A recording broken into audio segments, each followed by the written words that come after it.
Hi, everybody. I think it's time to start. So please let me introduce myself in this webinar. My name is Odala Philippe. I'm from INRAE. And I would like to welcome you to this Happy Trees Project final webinar. This webinar is about insecticide-free orchards. And we are going to have talks and discussion about agroecological practices to control apple insect pests. Next slide, please, Line. So I will just give you through information. This webinar will be recorded in order to share this later on. The final discussion will not be recorded. Please do mute your microphone, and to ask questions, please do use the chat. So we are going to have some colleagues dealing with and taking care of the chat.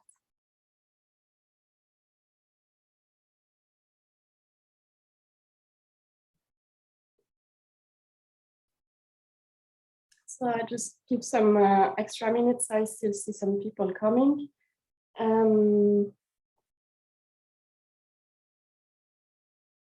Maybe we can switch to next slide to have the overview of the program of our webinar.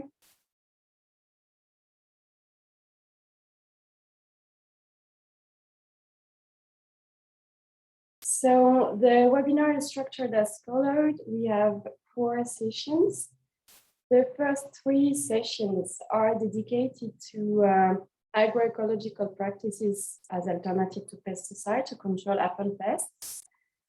For the first 3 sessions, each session is with 3 talks of 10 minutes and a discussion at the end of the 3 talks, around 10 to 15 minutes, according to the questions.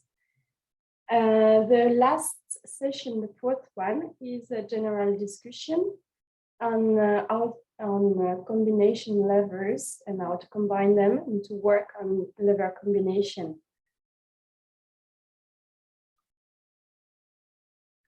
So before starting with the different talks, I would like to give you an overview of the Happy Tree project. And that will be next slide. So the Happy Tree project was a project funded by the European Commission in the frame of the CIPM call. This is a consortium of 10 partners across Europe, as shown on the map. It was a 4-year project, which is just finishing. And during those 4 years, we managed to conduct 44 experiments on agroecological practices. We worked on 6 types of levers for action that I'm going to describe right after the slides. And we evaluated those agroecological practices using 8 performance criteria. For the different lever of actions, so I'm going to give you an overview next slide. So first, the objectives and outcome of the project. So our general goal was to design and assess the efficiency and sustainability of combinations of practices, alternative to pesticides to control apple pests. Practices are related to enhancement of plant diversity, soil and tree management, and also dedicated to the design of agroecological infrastructures. The outcomes of the project are IPM strategy with info on implementation, feasibility, and costs. On methods to design with end users and evaluate orchards, that's something we are going to discuss in our general discussion. And also on knowledge sharing and dissemination within the project, and of course, we hope outside of the project. So now I can switch to the different type of levers we were working on. So the objective was, and the question we tried to answer to was, how can we design a pest suppressive agroecosystem? The first step, and the first action was to make it difficult for pests. Next, please. So for this, we work on two types of levers for action: push, pull, and barrier, that we classified as push, pull, and barrier. So we use susceptible cultivar as trap plants, and also companion plants such as repellent aromatic plants. Talk is about that. We also work on edges as physical barrier, but not only. Next, please. We also work on dilution aspects using spatial and temporal dynamic of convolatile emission and their effects on natural enemies. We also have a talk about diffusion of essential oils. Next, please. So the idea was to make it difficult for pests, but more precisely for pests to be in the same space and time frame as pest susceptible organs. We those use bottom-up processes mediated through the plant, such as fertilization and effect of tree nutrition on aphid infestation. Some work presented by Serida was also on bud phenology and the effect on blossom wearing. And we work also on different weed management practices.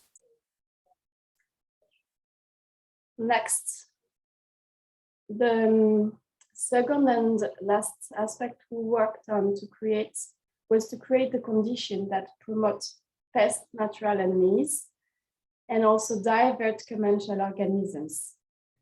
So we work mainly on agroecological infrastructure to encourage natural enemies using top-down processes mediated by natural enemies, such as, next please, flower strips. We have a talk also on artificial nests, and some work were carried on ground cover management in alleys. And last, so we also create conditions that divert commensal organisms such as ants, and worked on direct soft solutions. Next, please. So those direct practices are release and inoculative release of natural enemies, as well as on diversion. So next slide. To conclude this introduction to this webinar, so one main achievement of our project was to create a common framework which combine all these levers to give an overview of all types of practices we could use and how they can also be combined together. This framework will be part of our general discussion at 12:30. So I think now it's time to move on to the first session of our webinar. So next slide give you an overview of the program again for the people who just joined us. So as said, we have the first 3 sessions will be dedicated to agroecological practices. First one is on repulsion and diversion. Second one is dedicated to natural enemies and habitat management. And the third one is dedicated to the release of natural enemies. We start now with the first session on repulsion and diversion.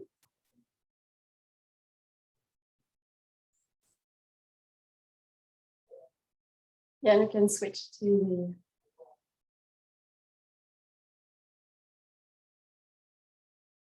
So here we will now have 3 talks of 10 minutes. The first one is dedicated to intercropping and to so that we could use as trap plants and repellent plants.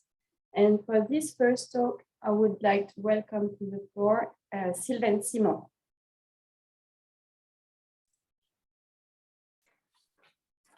Thank you, Aude.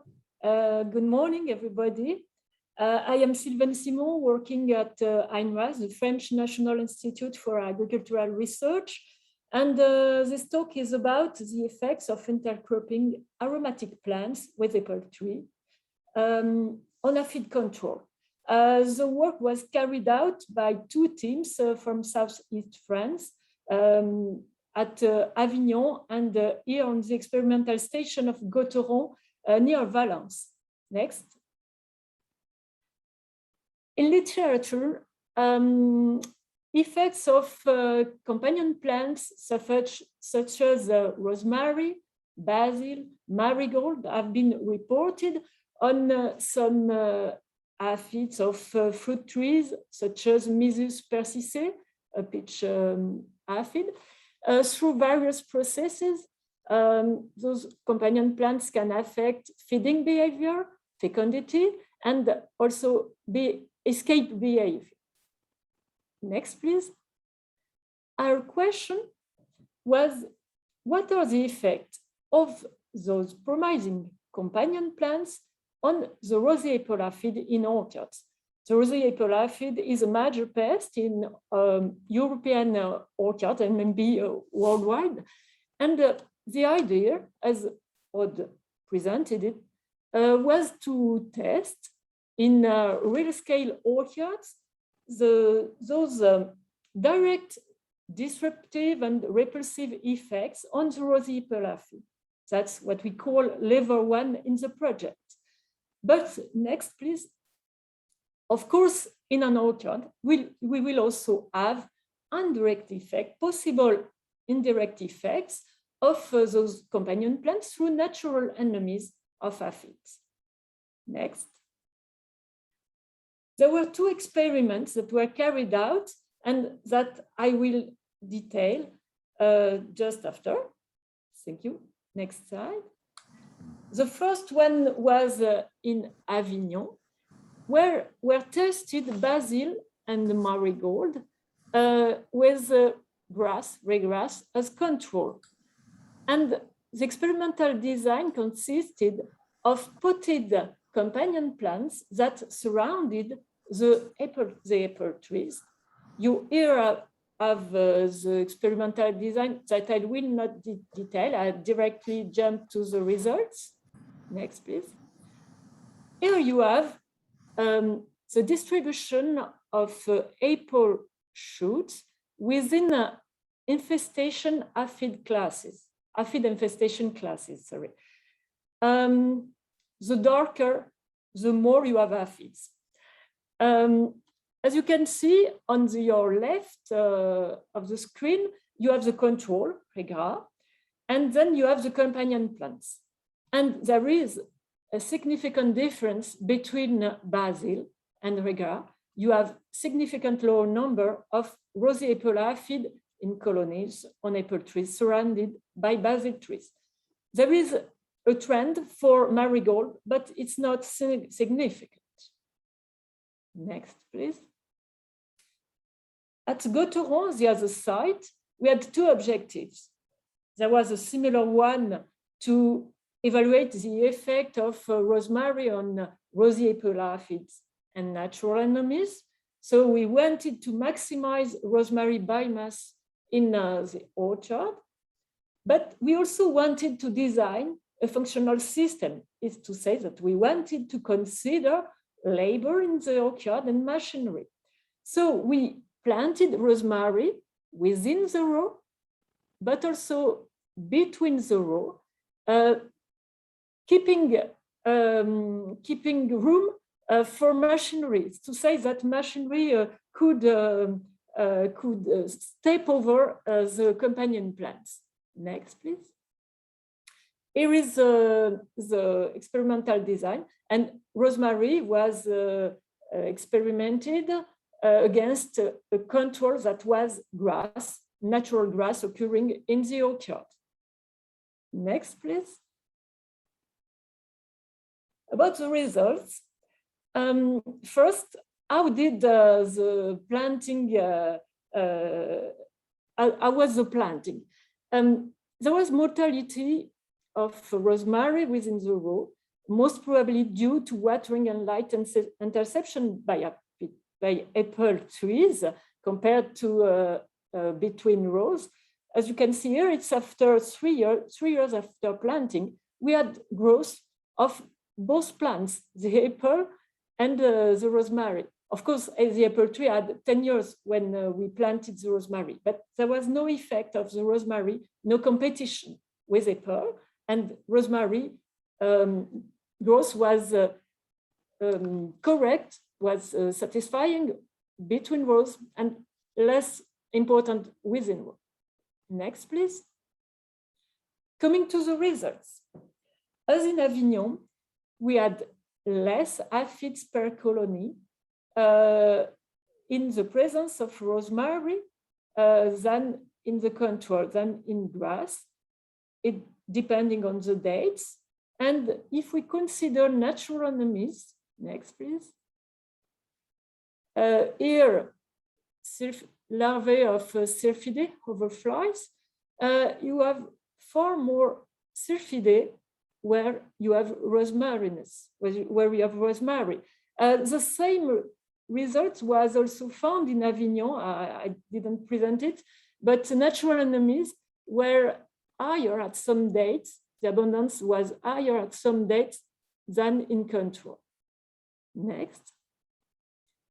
Just to finish and to sum up, there was significant effect of the presence of rosemary and basil on the abundance of aphid that were decreased and on natural enemies that were increased. Of course, in a true scale orchard, it was not possible to disentangle repulsive or disruptive effects from predation.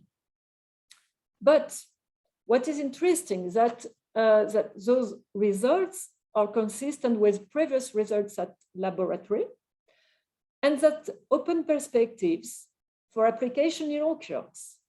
We displayed the partial effects in aphid control, and we also highlighted that ergonomics have to be considered so that we can intercrop companion plants in orchards. What are the next steps? First, concerning basic research, it will be screening of other plants and also identification of plant volatile compounds that affect aphids. And also coming to applications in orchards, we can think of dispensers of essential oil that can disrupt aphids, and or the design of intercrop systems. Next. I thank you for your attention.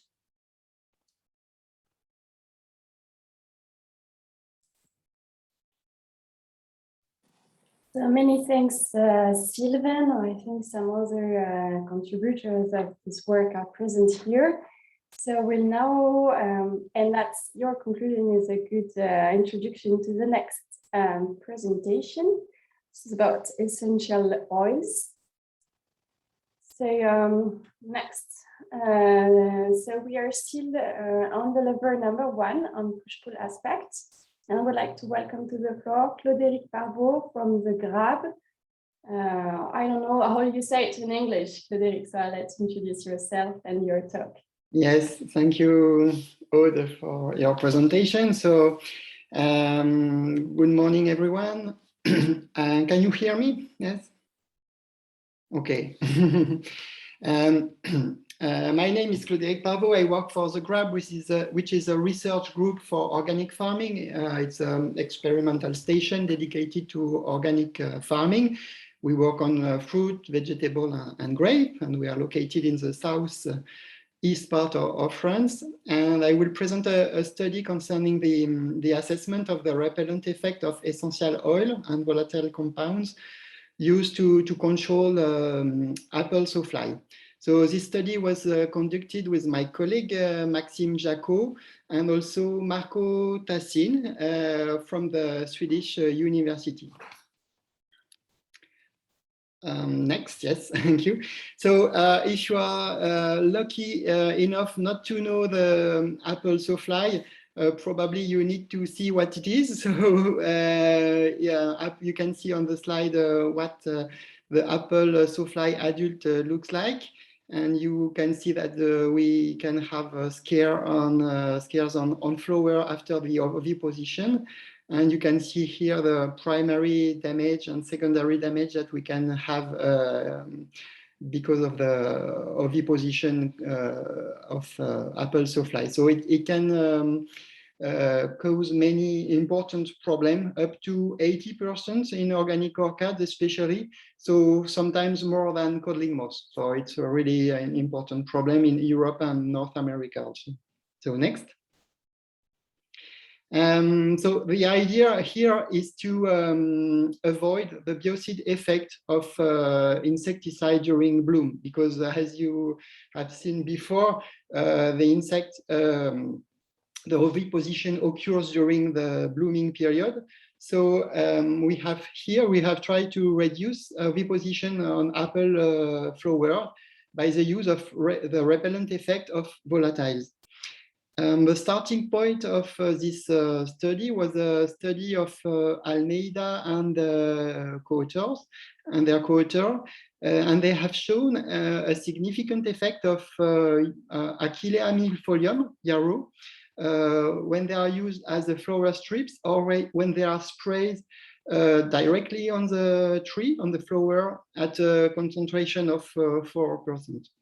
So, and we have also screened the literature to see which organic compounds and would be interesting to have an interaction between the insect and the plant. So we have selected two compounds. So here we have push. If we were looking for a push effect, a repellent effect in this study. The next. We sorry, we have so in during the first year in 2018 we have set up 3 trials in 3 plots, and we have assessed 3 essential oils, Achillea millefolium, yarrow, and we have also assessed tarragon and ylang ylang, because there are ylang ylang is composed of alpha farnesene. Ylang ylang has a strong concentration of alpha farnesene, and tarragon also a high concentration, but of beta-oxymene. And these 2 compounds are involved in plant-insect interaction, and this is why we had used this one. Sorry, we have assessed the repellent effect through the number of apple sawfly on white sticky trap. So we have used this kind of white sticky traps. You can see a rebel trap that you can see on the slide, and we have hung dispenser Eppendorf tube with essential oil and with 4 holes in the Eppendorf tube to for the diffusion of the essential oil. Sorry, again. The following year, we have set up the experiment in 2 plots. We have assessed the effect of, again, the effect of yarrow essential oil, and also a mix of alpha farnesene and beta-oxymene. And also we have set up a control in the design. And this year we have assessed the repellent effect through the damage on fruits, directly on the damage on fruits. So here we have used a matrix paste. It's like a toothpaste, but it's used for the diffusion of the odor. And we have this matrix paste was put on a plastic cup and hung on the tray line in the orchid, as you can see on in the small picture. Next. Here it's just an example of the plot design. So we have kept a distance of at least 10 meters between each treatment, and with more, we have increased the number of control to keep a more important distance between the essential oil to avoid the mixing of the odor in the orchard. Next, please. So here you can see oh, it's small. It's the three figure represent the three plots, and you can see it represents the number of apple sawfly catch on each trap during 15 days. So unfortunately, at the 4 dates of observation, we have no significant difference between the 4 treatments with the control. For 3 treatments with the control, sorry. Next slide. Thank you. Here we have the results of the following year. So we have plot 1 and plot 2. It represents the percentage of infected fruits. So this is a box plot, kind of box plot, and you can see that the red dot here, it represents the average. And unfortunately, once again, no significant difference at the 2 dates of observation in the 2 plots. And the conclusion was the same when we have considered the percentage of infected corons. So next, please. Other interesting results. So in 2018, we have observed that a limited impact of the white sticky traps on beneficial insects and pollinators, because we had catch only from 1 to 3 beneficial insect or pollinators over a period of 15 days. Of course, it's too much, but we were interested by this result. And we have looked for also the presence of Latrolestes ansator, which is a parasitoid of the apple sawfly, but unfortunately we have not observed it.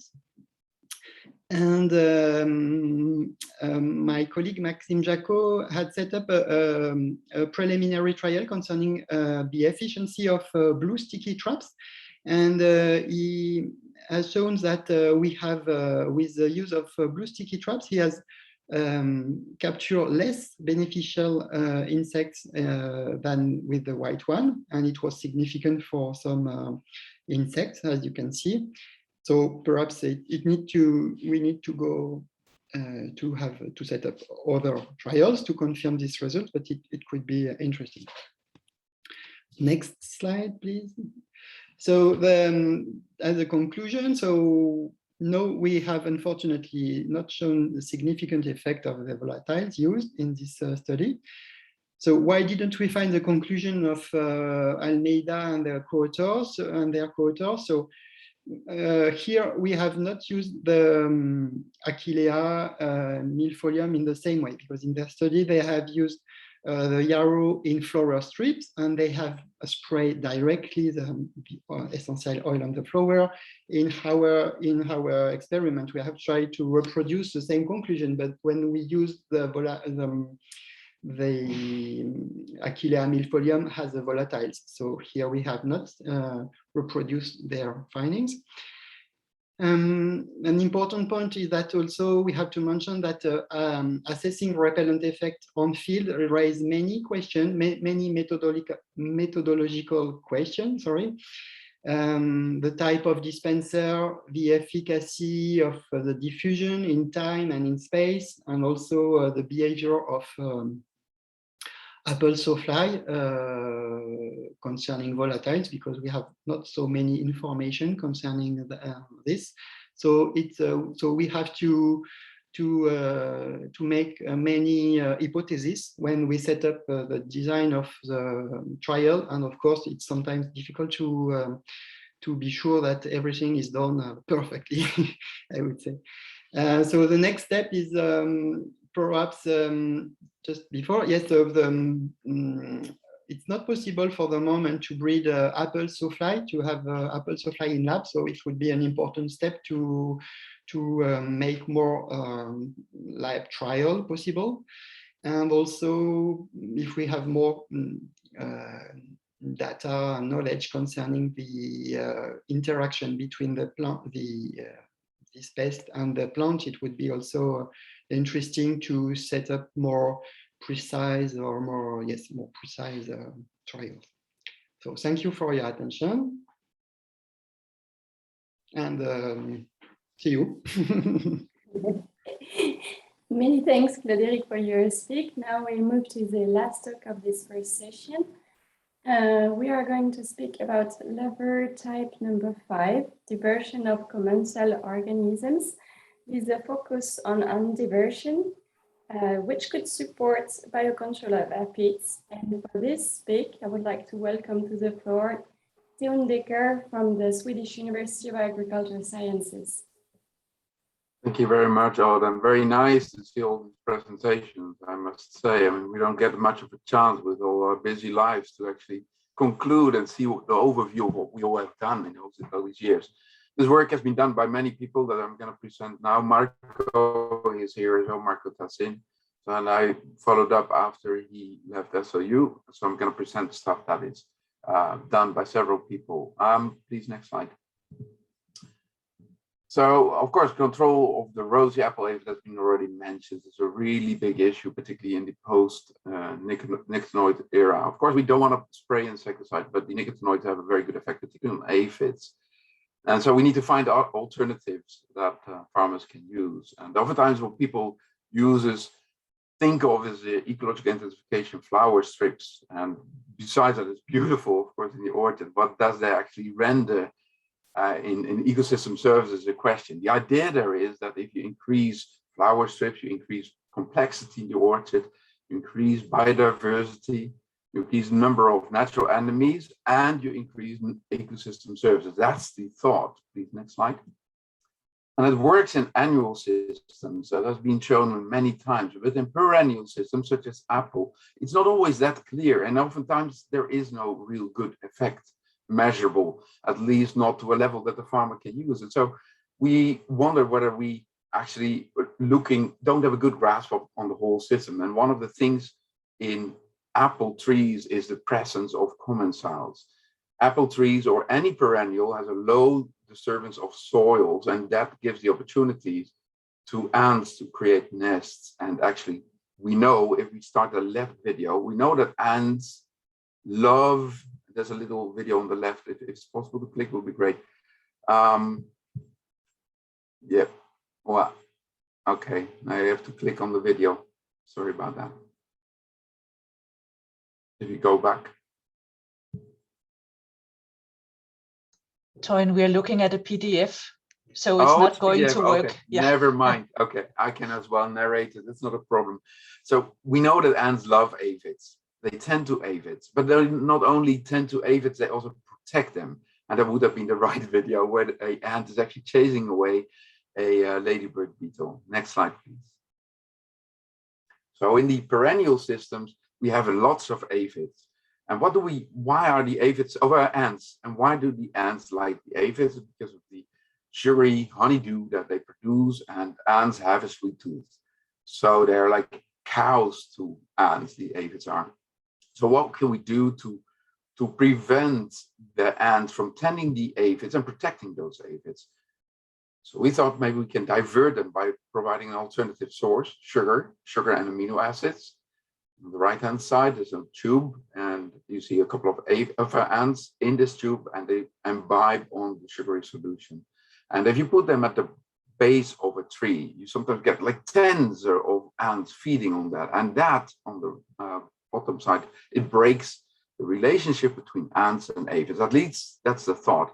It's breaking, as we call it, myrmecophily. So next slide.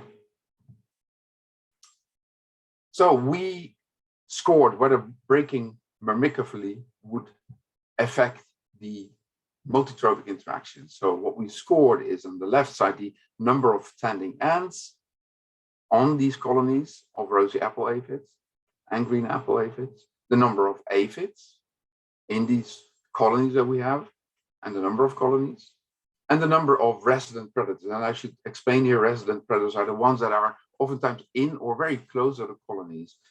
The other ones that are more transient, so they pass through a colony, like spiders and earwigs, they're difficult to score.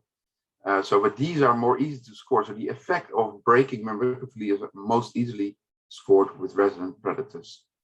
And just to give you an idea of the effort, we scored like thousands of colonies in a whole orchard. We scored everything and followed up those colonies over time. Next slide, please. So what were the results? Next slide. If we look at the number of tending aphids, the blue line shows the control, and the horizontal axis is the time scale over the season. Because the blue line follows the buildup of the aphid colonies, and there's more ants tending the aphids if there's more aphids. The red line shows that if you divert the ants using sugar solution, you definitely have an impact on the number of ants visiting the colonies. Let's look at the aphids, number of aphids. Next slide. You look at two aphid species that were dominant there, with D. plantagenea, the rosy apple aphid, being the big problem, and Apis pomi being a small problem only for growers. But anyways, we took it along. You can see that both in the top two slides, you see the number of colonies per tree, and the other one, the number of aphids per tree. The red line is significantly lower and really big effect on the number of aphids. Okay, well, that's very nice, but what happens with the number of resident predators? Next slide, please. And here we scored the number of resident, those three predators that we can find, and that's coccinellids or ladybird beetles, cervid flies, hoverflies, and lacewings or chrysoperilid species. And you can see in all cases, there's a huge increase of the presence of these species in the colonies of rosy apple aphid. And the biggest effect is on cervid flies and chrysoperilid, lacewings. And that's probably because ladybird beetles are pretty sturdy, so they're a bit less disturbed by ants. Next slide, please.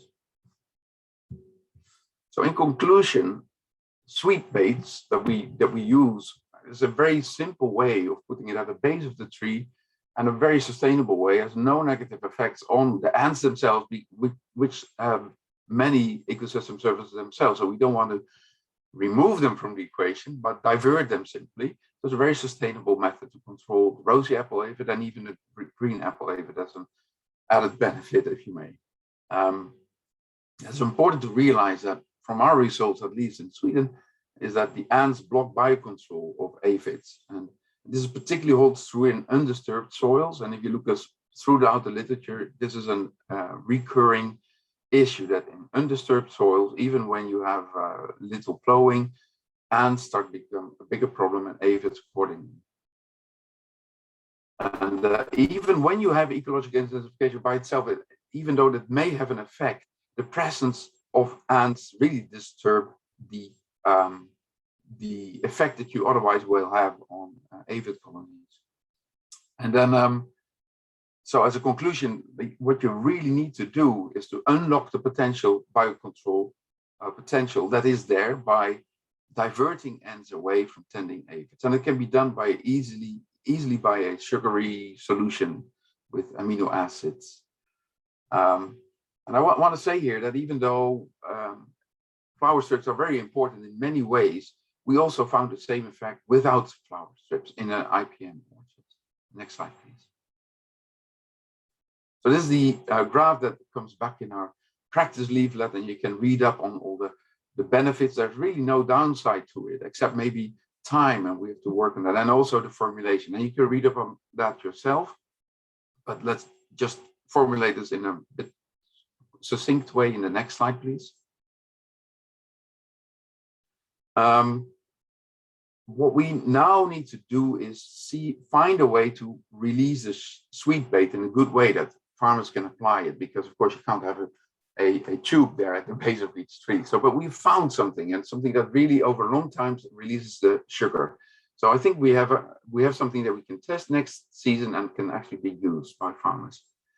And the other thing what we're looking at, which this season we haven't shown the results, but they're very promising, is can we not also pull the natural enemies in quicker so that the effect is quicker, so as to suppress the rosy apple aphid a bit earlier in the season, because normally there's a time lag of about 2 weeks before the natural enemies respond in the same way as the buildup of the rosy apple aphid. And we found a way to do it. We could attract surfeit flies and increase significantly the effect of the sugar bait. So, and we also managed to formulate these odors in a way that it is very easy to apply. We're testing this next season once more, but we think we have something that farmers can readily, very easily use. What we still need to do is to see whether all these methods that we have developed will be sufficient to suppress the rosy apple aphid below economic thresholds. We think it is. We need to assess it.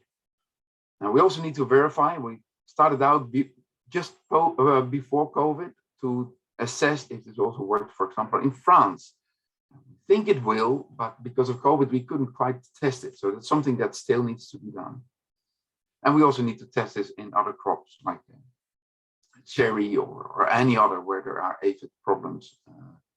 So we are still working on that, and we hope to continue a little bit with other financing or maybe a follow-up on this EU project. So I thank you all for listening, and I also thank all the people that I don't explicitly mention except for Marco, but there's a lot of people that have been doing lots of work on counting aphids, counting natural enemies, ants and everything.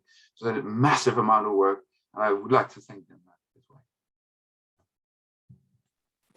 Thanks, Tim, and thanks to all the three presenters of this first session.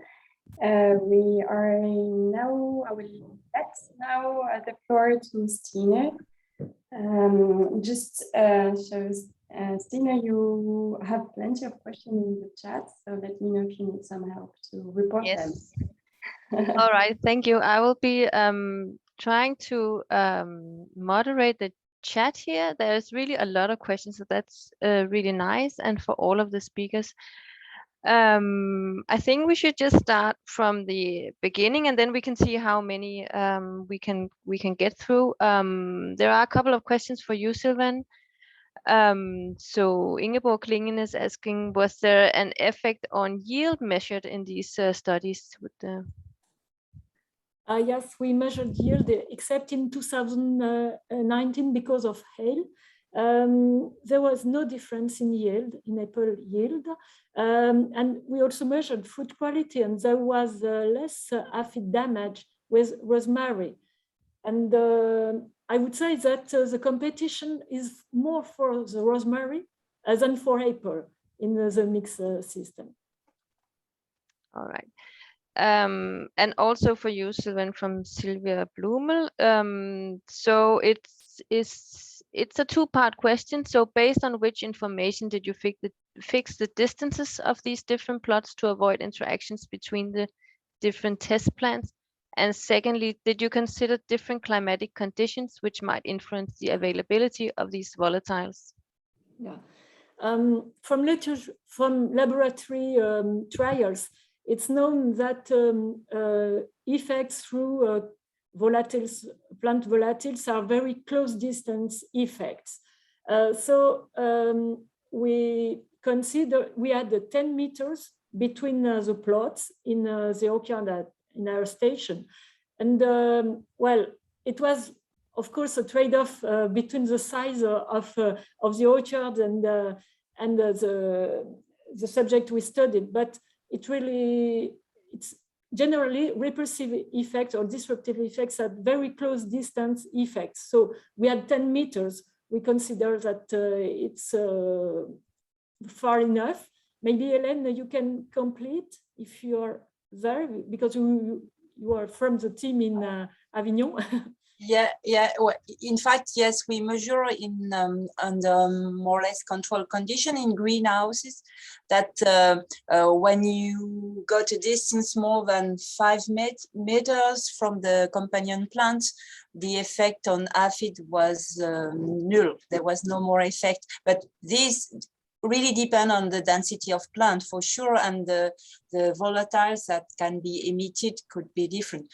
Nevertheless, we did the same. We tried to maximize the distance between plots and randomize it. So we thought that the data can be trusted. And what about the volatiles? The next question. In fact, we try to measure the volatiles emitted by the plants under different conditions, but we are not very well equipped to do that.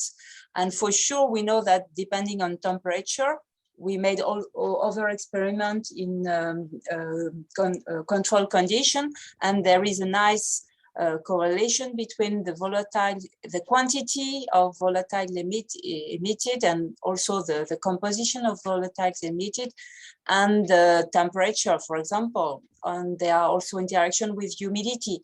So it means that depending on the plants, the volatiles in the air can be different depending on climatic condition. So it's a point, depending on when you want these volatiles to be spread in the landscape. Sometimes they could be below a certain threshold and not very effective. That's a real point, depending on the plant, in fact, yeah. All right, thank you. I think we will move on with a question for Claude-Eric, so we are sure to address all of the presentations. Claude-Eric, we have a question which is, so do you have an idea of the economic cost of using these essential oil volatiles in orchards, if it works? Yes, to give an idea, for it's difficult because in our experiment we have no significant effect, so it's difficult to know the density of and the amount of essential oil that we have to use in an orchard. But just to give you an idea, to prepare 130 Eppendorf, so for 200 milliliters of essential oils. For ylang-ylang, for example, it costs 25 euro. For tarragon, it's 42. And for Achillea, it's more expensive. It's 162. So the price, the difference of price between the essential oils sometimes are really important. It depends if it's an essential oil which is project in an important way or not. For Achillea milfolium, it's not used so much, so it's expensive and it's sometimes difficult to find. And I just keep just to answer to the another question concerning the blue sticky traps. So the answer is yes, the blue sticky traps capture the same, not the same amount, but more apples or fly. So the difference was significant, but it was one preliminary trial. So first trial, so we have to, of course, to repeat that to see if we have all the same results again. But it was significant, and we have more apple supply with the blue one. And we were really surprised of this result. All right, thank you. And then there is a question for Toyn. So we have tried the sweet diversion of ants and agree with your findings. However, we failed to get it work commercially. How would you suggest this can work on a commercial scale? Yeah, I don't know what the problem was in that case, Michelle, whether there was an issue with application or how to apply it. And that's indeed a little bit of an issue. How do you apply this sugar in a good way that's manageable for a farmer? So we've been working on that, and we found a slow release gel to start applying that. How that can be applied in a good way, that's another question, and we're going to test this season, this next season that is, and see we can just by a single application control or divert the ants for the whole season using a gel. At each, by the way, there's another question there, how much at each base of each tree, because each ant nest is oftentimes confined to a single tree. So yeah, how to do it commercially, we have to calculate through the costs, and it depends on whether you need special machines to apply it or not. But it's, yeah, I have hopes that it is possible. I don't know your experiments, Michelle, again, what you have tried. Yes, so we try. I think we tried things like cellulose filters that were soaked, and we also had a drip irrigation line with really tiny holes in only ants could feed from. But we found that the wild animals tended to like it and chewed it all up. So yeah, it was quite difficult to do it on a sort of low labor scale. I think that's the issue, isn't it? Is the labor involved in deployment. So yeah, if you can think of something slow release that is machine applied, that would be great. Yeah, so we're working on that, and it seemed to be working. Whether that will then, I mean, we don't know, for example, if voles start to target these and start to eat all of them. These things we don't know yet. So yeah, it looks good, but in practice there may be many obstacles to overcome once we have a product. All right, thank you, Toyn. Odd, I believe we have spent our time now. Yeah, you can take 1 or 2 more questions. We have some extra minutes if needed. Okay. Yeah, okay, so there are some more questions. Let me see. So there is also a question, will beneficial arthropods or also parasitoids not also be attracted by the sweet baits? Did you check this, Toyn? No, we didn't check this, but they're at the base of the tree. So I think the likelihood of them finding it's very minimal, I would say, because it's right at the tree trunk at the base. So if you would have it in the center of the tree, then the likelihood would be bigger, but I don't think so. I also saw the concentration of the sugar. We tried 4% in the first place because aphid concentrations are about 4% and with sucrose. But the complexity of the sugars that are secreted by aphids is very complex, and so they like trehalose, which is cost you a fortune. So we wanted to use sucrose instead, and we increased the concentration to 20%, and that was sufficient to get the ants attracted. And I don't think Jutta was asking whether that will affect, over time, whether ants will divert from being diverted, because they sort of get adapted. I don't think that happens, because ants are really sweet tooth, and that's why they attend the aphids in the first place. So in as much as they would get adapted, it would be the same for aphids in that case, I would say. All right. Okay, so I'm notified we still have a few minutes to use. So there is a question here for Sylvain and her team. Do you have references on the competition induced by rosemary and other plant treatments on the apple trees, but in the context of young orchards? Thank you for the question. I answered in the chat, but no problem. Just very quickly, Tarek Dardouri, who made his postdoc in our unit, measured it all. It will be soon published, and no effect on ants. We didn't check about pollinators, and in both sites, the abundance of natural enemies was either similar or higher in the presence of companion plants, most probably also because of food resources. But yes, it's combined effect. Thank you. Okay, good. Thank you. And then we finish with the questions for now. So, Aude, you can take the floor. Yeah, many thanks to all of you and to Stine to manage to moderate this chat. So now we move to session 2. So first, I let on the chat a reference of a document which is the outcome of the project, so online available. So you can use it and you find some summary of our experiments and also results on performances as presented by the last slide of Teun.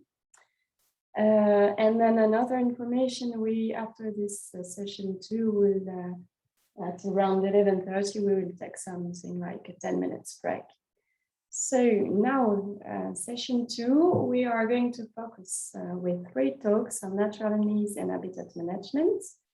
And for the first talk, we focus on 2 particular in agroecological infrastructure. So this is lever number 4. You can move to the next slide, Lina, please.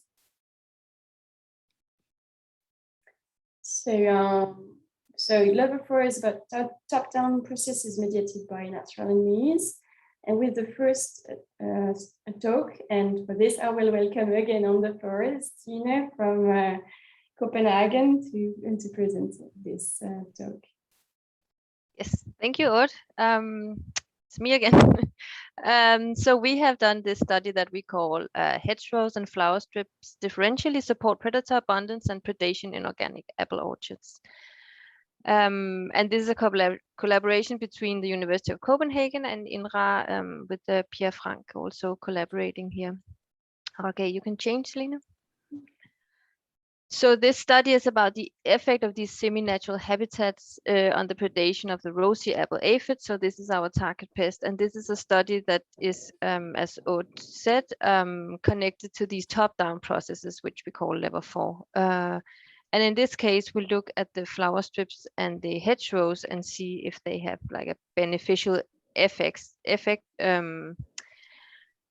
And we did, so this is kind of a 2-part study. So this was a field sampling in 2018 in 2 organic apple orchards in connection to either hedgerows and flower strips. Yeah, so you can change. So the design was that we sampled predators in the row near the hedge, in the row near the flower strip, and then in the mid row to see if there was also an effect of distance to these. And this sampling, then the second part was this molecular gut content analysis of these predators. So the idea is here that you sample predators in the field, and in the lab you then do DNA extractions and PCR to screen these predators whether they have the DNA of the rosy apple aphid in their gut content. So this is kind of a direct method of seeing who is sort of eating who, you can say. In connection to this, we also did beating samples to assess like the overall predator abundance, and we assessed abundance of the rosy apple aphid and also the prey digestion time. So this is sort of assessments that you have to do to make a full assessment of the actual predation contribution. Yeah, so if we then look at first the abundance here. So these are the 6 species that we focused on. The first 4 here from the left are bugs. The 5th one is the ladybird, and the final one is the earwigs. So this is just the number per sample, and then it's in the row near the flower strip. The dark green one, the one in the middle is from the mid row, and the lighter green one is near the hedge. So what we see is basically that there are some that are, of course, more abundant than others. For example, is Agroecological male and the Antichorus nemrum, which is quite abundant near the hedge, where the other one is more evenly, you can say, distributed between these rows.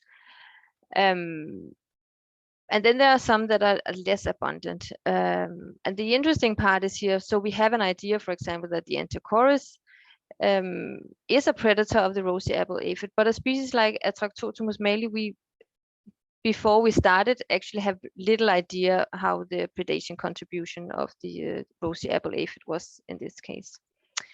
Okay, you can change, Lena. So who is actually contributing? So this figure is shows the positive detections of the aphid in the gut content of these specific predators. So this is a percentage of predators having the rosy apple aphid in their gut content. And what we see here is that a species like Agroecological flavellinea, a bug here furthest to the left, actually has a high proportion of a high proportion of these have aphid DNA in their gut content. And this, should be seen in relation to the overall abundance, where we before saw that they are actually quite low in abundance, but their contribution is quite significant, which is also showing why this overall abundance is quite important. This one, and also the Enterococcus nemorum, it's contributing with eating the aphid, you can say, also in the mid row, which says something about their mobility, not only the beneficial effects of the flower strips or the hedge, but also their mobility. A species like Atractotomus mali, the third one from the left, seeing from this figure, is at first sight not really too important, but if you then consider their overall abundance, and there are quite many of them actually, then it could be that they are quite important in this natural regulation of the rosy apple aphid.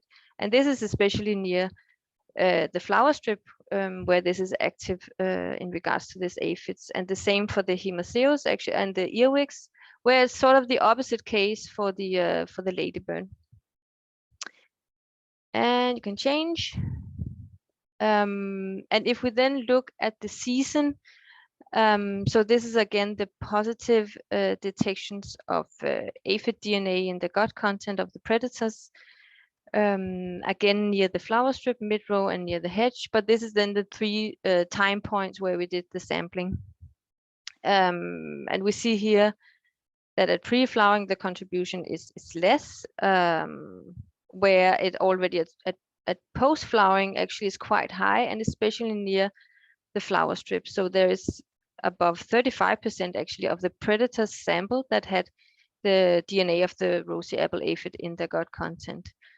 And by June drop, still high near the flower strip, but also in the mid-row again, maybe also saying something about the distribution of these predators in the orchard.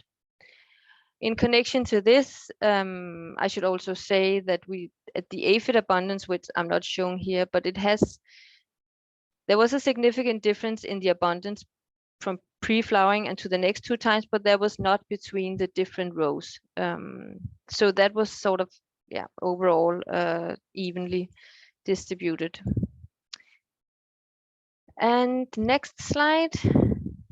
Okay, so what we can say with this method is that there is, we can show a direct link between the predator species and the rosy apple aphid.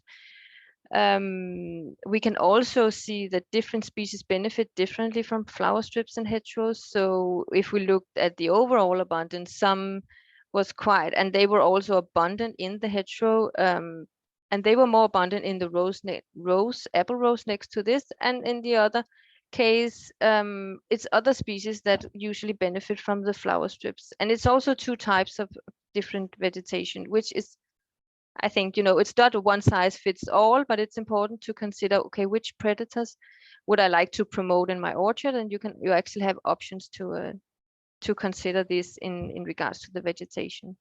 Then we also can conclude that predator species contribute differently to the control. So some species had quite a higher proportion, or higher proportion of some species had the DNA of this aphid in their gut content, which should again be seen in regards to their abundance. So again, if you want to target specific species, this is quite a helpful tool. And then, as I said before, the type of semi-natural habitat is really important here, and also worth considering in further implementation or design of an orchard. Good, I think that was it from me. Thank you. Many thanks, Tina. So with the next talk, we will continue talking about flower strips. And for this talk, I would like to welcome Line Sixgaard from the University of Copenhagen. Thank you, Aude. So now we are moving to a non-experimental study. Can you hear me? Good. This was a meta-analysis, and it was in fact done by Switching He while she was doing her PhD with our team here. And it was motivated by our interest to get a better understanding of what are the flower value actually for predators, for more aphid, or for more flower needing predators, for more generalist predators.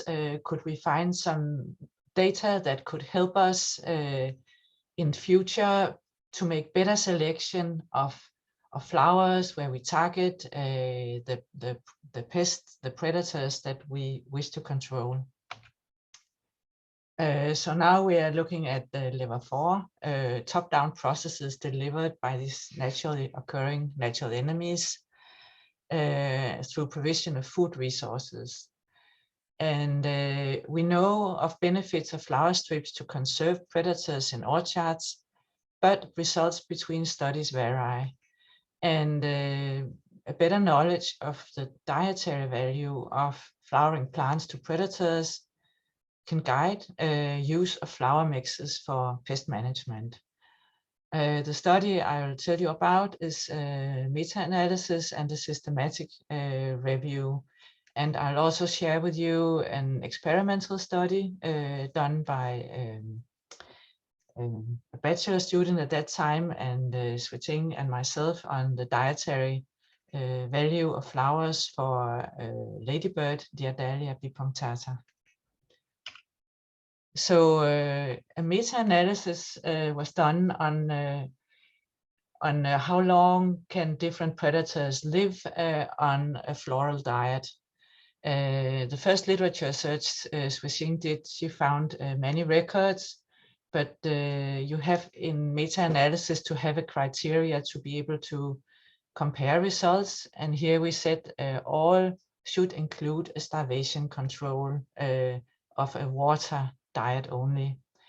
And we count for each literature or each paper, each tested combination of floral diet and also of predator sex as one individual trial. And then what you work with in meta-analysis is a response ratio that standardizes the effect size. And also, we wanted to do a meta-analysis for fecundity, but most studies only recorded could predators lay some eggs on this diet, yes or no. They didn't count the number of eggs. So here it was only possible to do a systematic review. And I'll come back to the dietary study a little bit later. So the predator longevity on floral diets actually differ quite a lot. Up in the top, you have buckwheat. Then you have something like Malva sylvestris, daisies, wild carrot, and you can see that we also tested sugars, and here the predators could live up to 9 to 12 times longer than when they were just given water. And with pollen diets, the literature showed that the predators could live 1.3 and up to almost twice as long as on water. And then also, of course, very interesting is that there's a huge difference between the different flower species.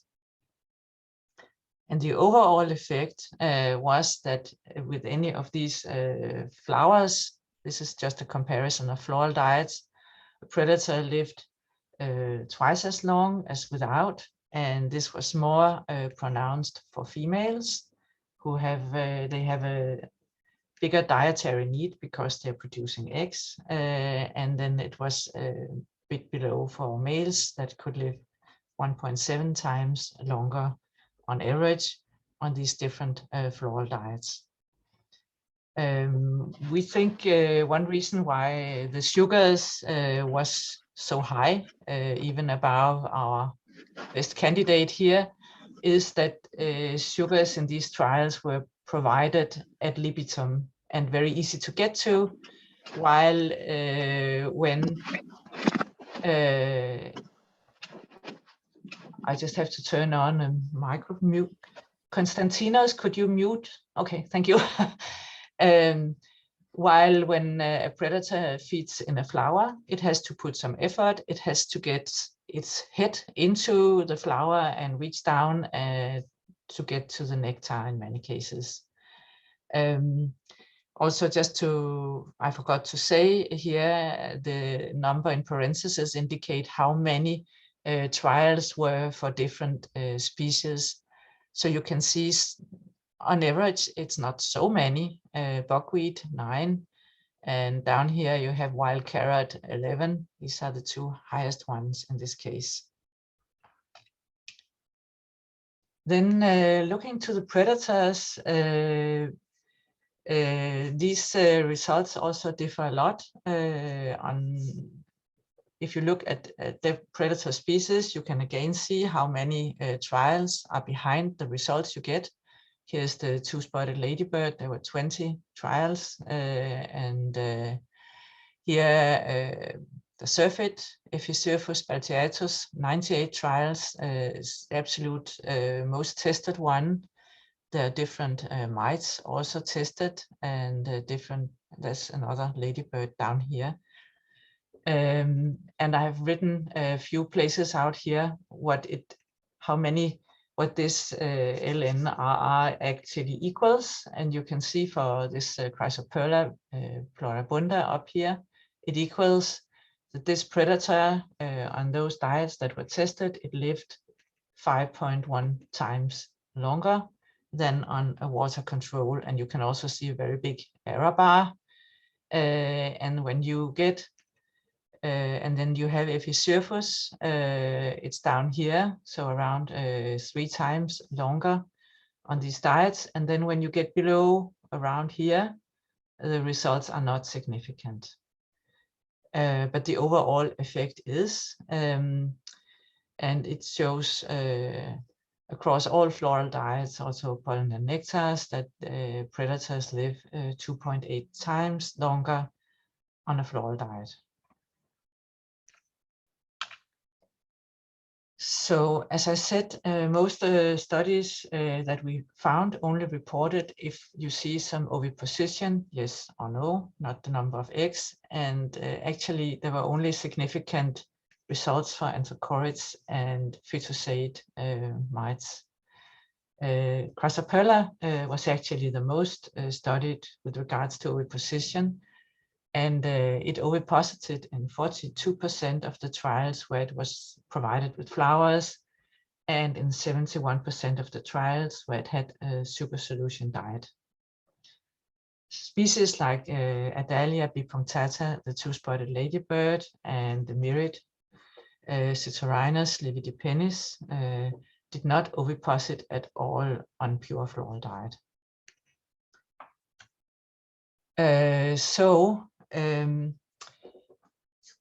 What we then, I think, can say is that we were really enthusiastic about how much better even generalist predators can perform on a floral diet, and also very interested that there's so big difference. But we were also thinking it's actually maybe more relevant to look at what happens if you have a situation in an orchard where there's a little bit of prey, but it's not actually enough. So we did a trial where we beforehand found out what if we only how little rosy apple aphid should we feed the Adalia bipunctata for it not actually to be able to complete its full development into adult. And we compared that with a pure floral diet. And then we had 3 combinations: a limited provision of prey with access to floral diet, a surplus of prey with floral diet, and a surplus of prey and no floral diet. And as you can see in this graph, you have here the instars up to adult, and you have the survival ratio. There was one individual, I think it was, that made it, or was it 2, to second instar and then died on a pure floral diet. but still they can live for quite a while just on the floral diet. They can hang on. Adults of a dahlia can actually hang on for several months just on sugar diet. On limited prey, only few individuals made it to become adult. But very interestingly, if you have limited prey and a floral diet, those individuals that get that, and we selected the best floral diet that we had identified from previous studies, it was the buckwheat. And then there was suddenly no significant difference in the number of individuals that could actually make it to become adult.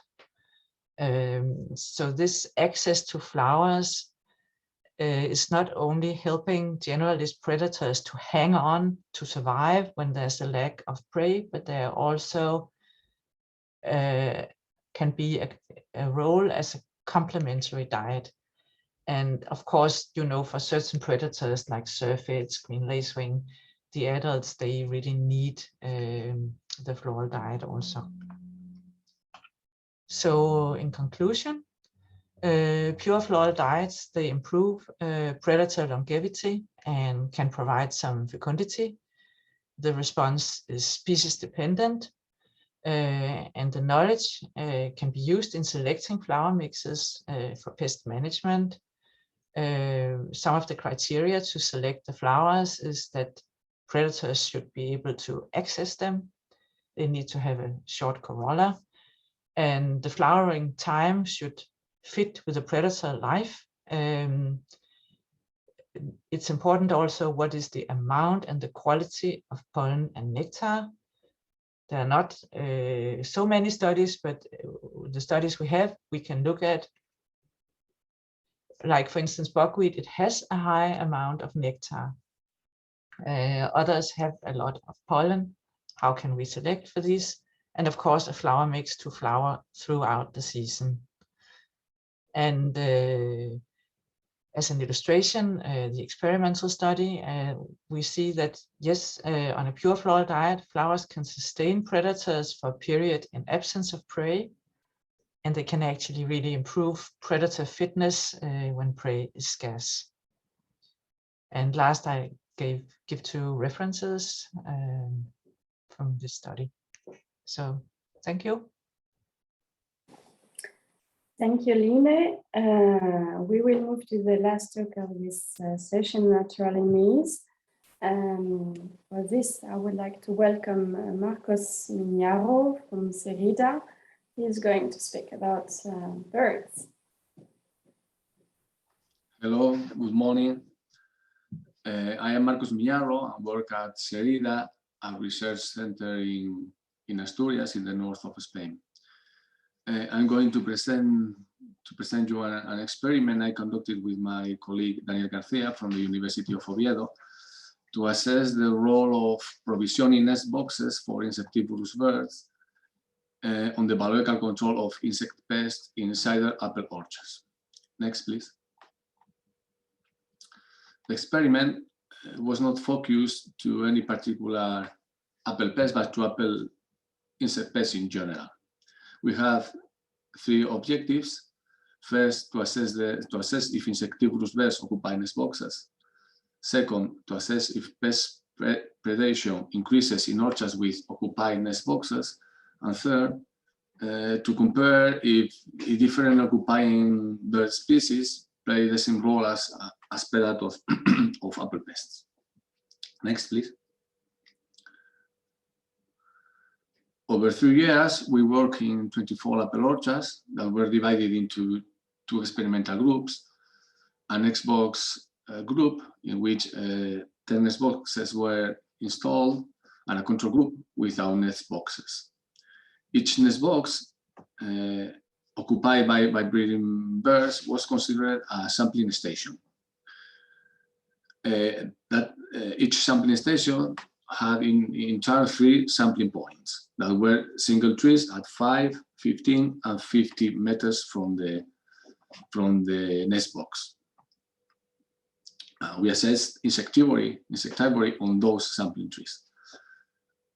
For each nest box orchard, an equivalent sampling design was replicated in its pair control orchard. For example, a nest box orchard with 2 occupied boxes led to the establishment of 2 sampling stations in its pair control orchards. Next, please. Next, please. Thank you. We estimated the effect of birds in 2 complementary ways. First, we assessed birds insectivory based on attack on sentinel pest mimicked by green plasticine caterpillars. See above the number 1, a caterpillar with marks of pests. And second, we assessed the abundance of arthropods in general and of apple pests in particular after beating samples from apple trees. We recorded biomass and the number of arthropods. In addition to those samplings, we took pictures of adult birds to identify the arthropod prey captured for feeding nestlings. See below some examples of birds with prey.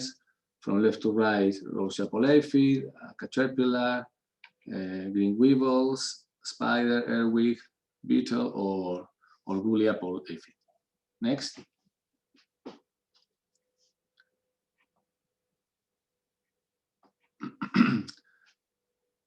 The first result is that insectivorous birds occupy the nest boxes for breeding. But occupancy of nest boxes was widespread, ranging from 25 to 33% each year and 10 to 80% per orchard. That is, at least one of the 10 nest boxes of each orchard was occupied every year. And in a single orchard, 8 out of the 10 nest boxes were occupied the same year.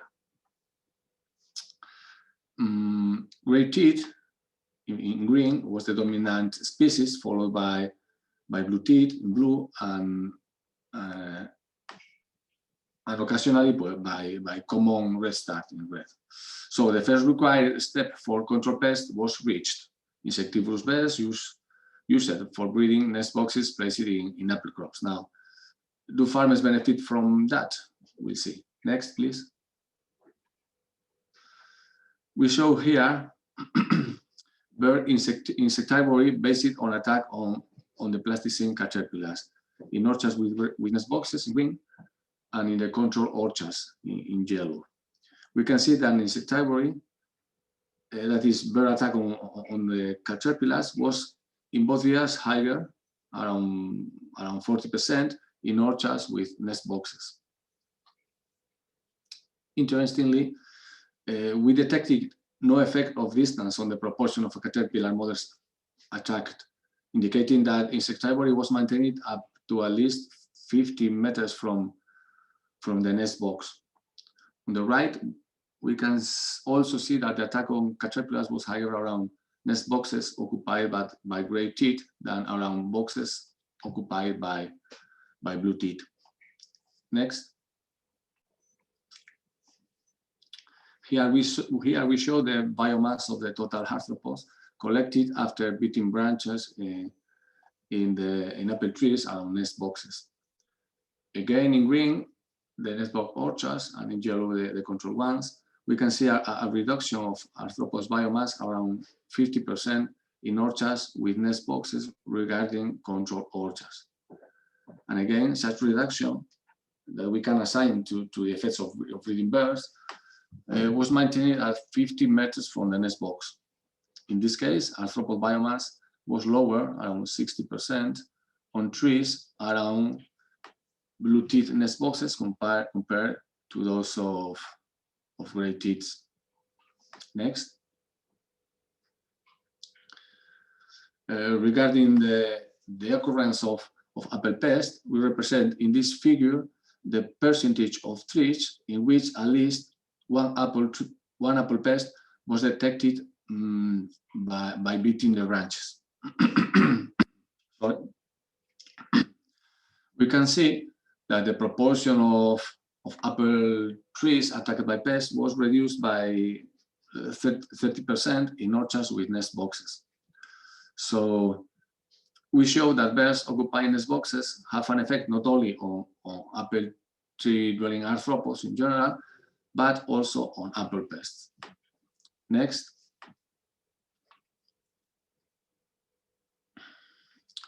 As commented, we monitor adult birds carrying arthropods to feed the nestlings, and we can see in red that blue teeth fed nestlings with a higher proportion of apple pests than gray teeth.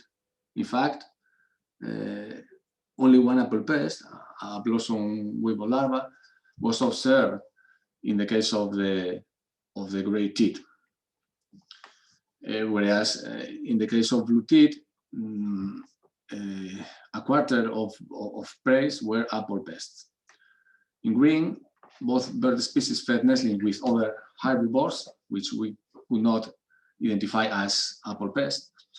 And in fact, those herbivores were the most frequent prey type in gray teeth diet that mostly consisted of caterpillars. This is congruent with the observed higher impact of gray teeth on the plasticine caterpillars and the higher reduction of arthropod abundance by blue teeth. Thus, considering apple pests and other herbivores together, that is red and birds with red and green colors, we found similar frequencies of these arthropods in blue teeth and gray teeth preys. And we can conclude that gray teeth and blue teeth have an additive and complementary role as predators in apple orchards. In blue, we can see that both species preyed also on natural enemies of apple pests, mainly spiders and earwigs, and even on pollinators in yellow, although in this case in a very low proportion. Next, please. Here we can see what apple pests were captured by the blue teeth, being the most numerous blossom weevil, seen the first pictures above in the top, followed by adults of a generalist green weevil, which is common in our region, feeding on leaves. Blue teeth also fed on the three common apple aphids, green, rosy, and woolly apple aphid. So we can conclude that blue teeth are real pest killers. Next, please. Regarding the practice performance, we would like to highlight the good relation, costs and benefits, as nest boxes are cheap or even easy to build, can last 10 years in the orchard, and are easy to install and to maintain. Regarding agronomy and environmental effects, nest boxes contributed to increase biodiversity of birds in apple orchards. However, we in our experiment we did not check if the shown effects of insectivory can be translated into differences in apple yield or even in a reduction of the use of pesticide in the crop. We did not test that. Anyway, it is a ready-to-use solution with partial effect on several pests attacking apple trees in spring, and that seems compatible with other sustainable measures of pest control. Next. Well, as a take-home message, we can affirm that birds will help us with pest control if we help them to nest just by setting nest boxes in the orchard. In conclusion, we experimentally demonstrated that farmers benefit from increased pest control by insectivorous birds nesting in their orchards, and that installing nest boxes within orchards reconciles biodiversity conservation with sustainable farming. Finally, if you want more information on the study, it has been published at the beginning of this year in the Journal of Applied Ecology. Thank you very much for your attention. So thank you. Then I will welcome Sylvain as the chat moderator to report the questions from the chat. We have about 10 minutes for a question before a 10 minutes break.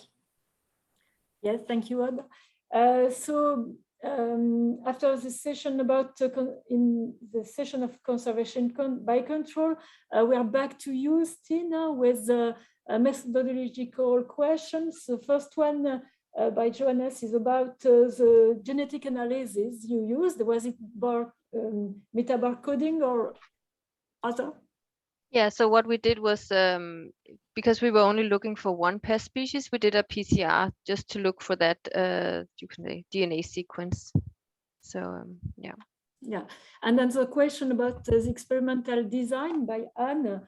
What do you mean by it was near the hedgerow or near the flower strip? What was the distance? Of course it's some set distances, and I didn't mention it, but near, or the row adjacent to the hedge or adjacent to the flower strip, it's 2 meters distance, and then to the mid row it's a 10-meter distance.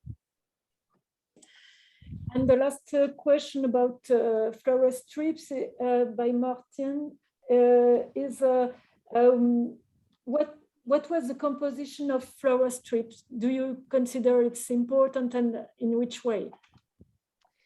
Yeah, so so I think the composition of flowers in the flower strip is important, and there was some criteria that was used for selection of these species, and Line is also very much involved in this, so you can just add, Line, if I forget anything. But so these flower strips were perennial, so they were actually established 3 years prior to this experiment, and they were selected based on that they were native to in this case to Denmark.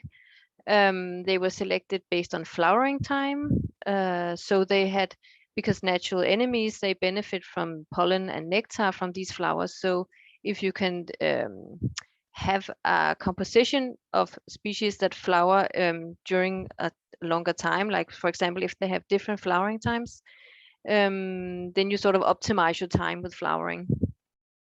And then they were also selected based on, for example, height, and so there were high plants and low plants. And these particular flower strips, I think they were around 36 species.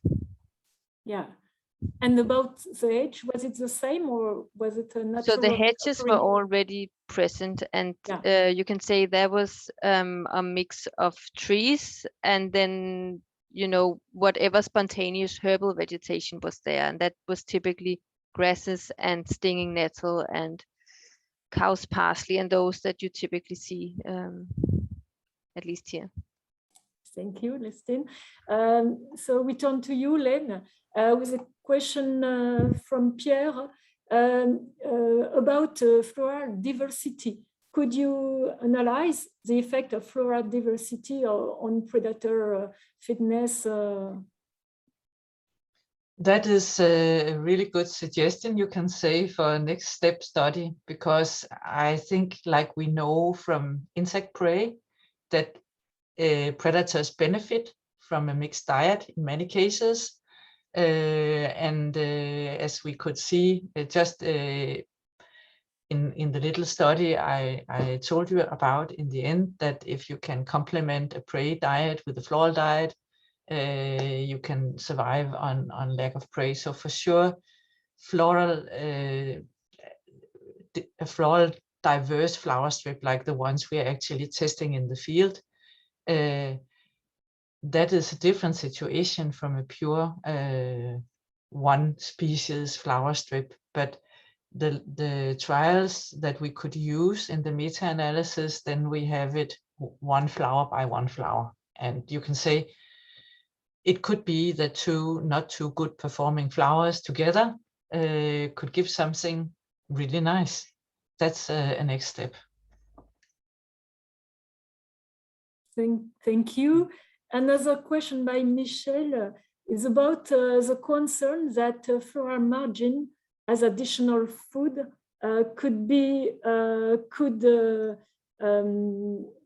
pull predators away from the orchard and the pests.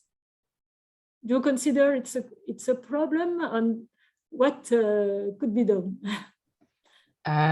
I think, I mean, we're looking at a situation both for predators and even for pollinators where they are under some pressure because of lack of food resources and habitats. And if we improve the resource in the orchard, I think the net result should be better control. And then I'm of course also considering that if, for instance, the rosy apple aphid infestation in the tree increases, those predators that will move between the flower strip and the trees, they would probably kind of discover that there is a nice big resource in the trees, and the flower strip will have sustained them so that they are in the general area nearby and can move to the trees.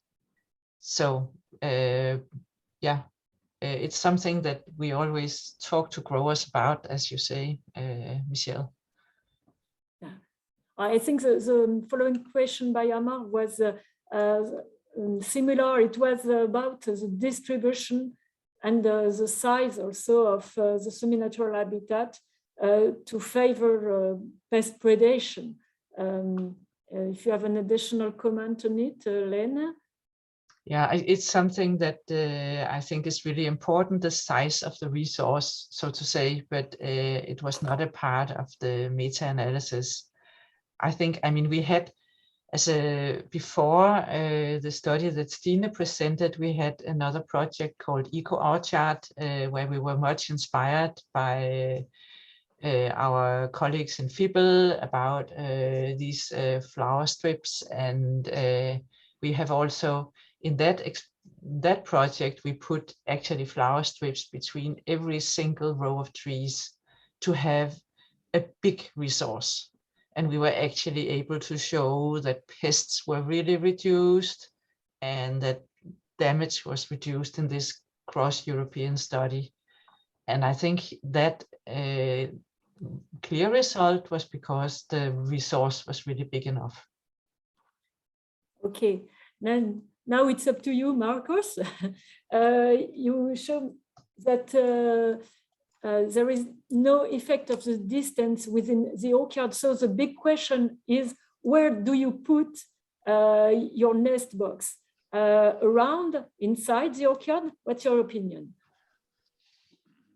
Well, the nest boxes were placed inside the orchard at more or less 15 meters from the edge, because we have seen in previous studies that heath rows are commonly used by birds. We thought that placing there, they will be occupied more easily than if they are in the middle of the orchard. But we did not study, we did not make such comparisons. So we recommend to put it in the place where we put it, because we know they works, but probably in the middle of the orchard, if the orchard is not very big in size, could also work. Thank you. And methodological point by Anne, the photographic material, you had very nice pictures. What was maybe you can answer in the chat, so that or just to give what was your material? No, sketch pictures. Yeah, it was only to use a photograph camera with high teleobjective. I don't know how to explain it. We used in particular one a Nikon Coolpix and a Panasonic Lumix.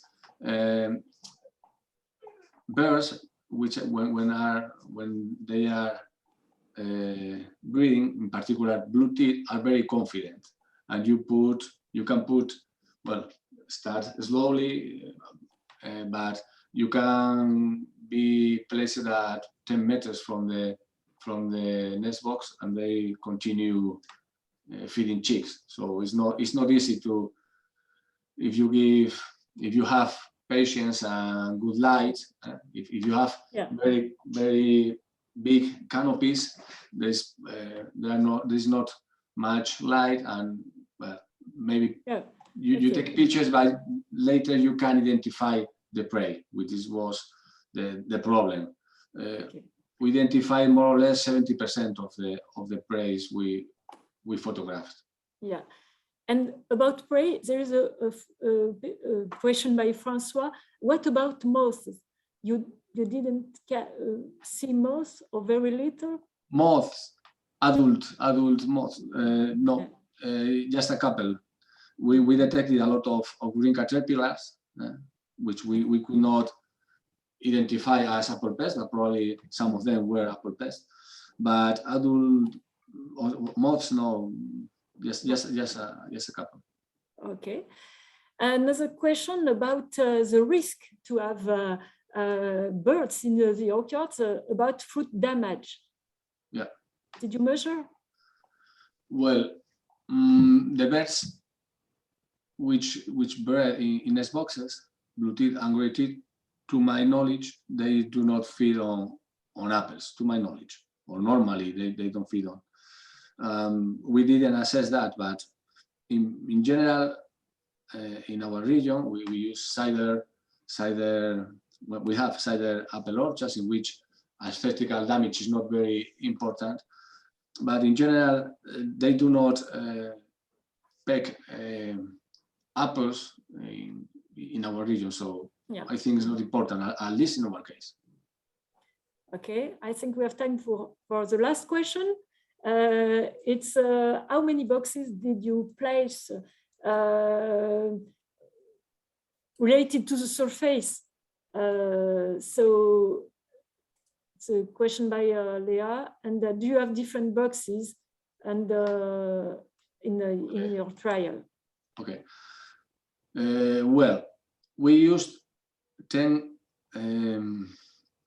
nest boxes per orchard, independently of the size. Okay, orchards in our region are not very large, and they were around 1 to 3 hectares. Okay, yeah.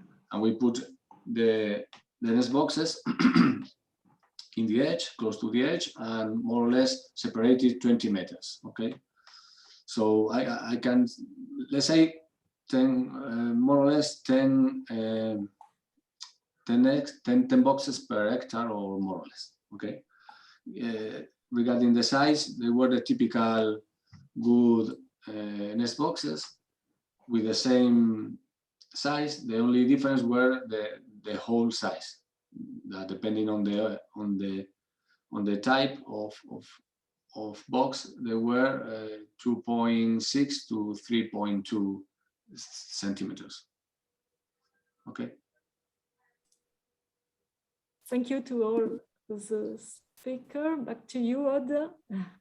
Yeah, we have a 7 minutes break. So we will start with session 3 at 10 to 12.